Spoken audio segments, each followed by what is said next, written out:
This video shows how to install, configure, and use the Chrome extension called SEOquake.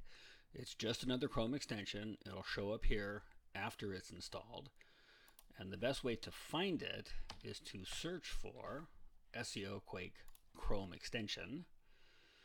The highest search result most likely is the SEOquake page within the Chrome extensions.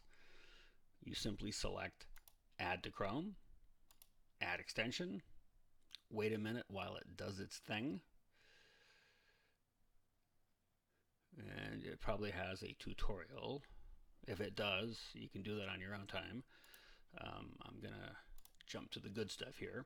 So once you have done that, this shows up on the left side of your search engine result panel, result page, which you can turn on and off as needed. In terms of configurability, there's one that I really like that you don't set here, unfortunately. You go to More Settings, and it's Show Position Numbers of SERP results. I just personally kind of like that. My recommendation is don't get too carried away capturing all kinds of details. Figure out what's important to you and capture that.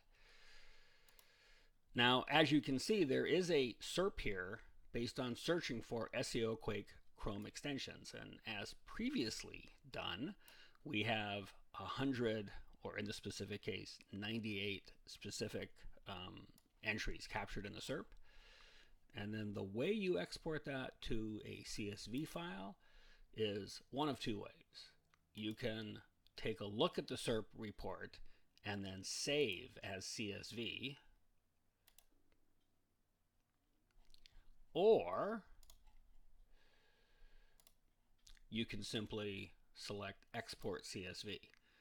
Now in this case, I'm going to put it in Downloads. The name of the file is the search string that you used. So I'm going to save that. Now I'm going to go to page 2 of the SERP. And then I'm going to save that. And if you've selected, it makes a slight modification to the file name so you don't overwrite.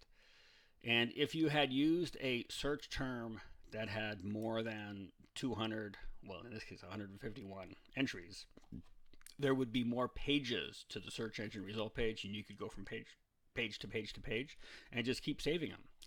That's it. That's how you install, configure, and use SEOquake to turn SERP results into CSV files. Take care.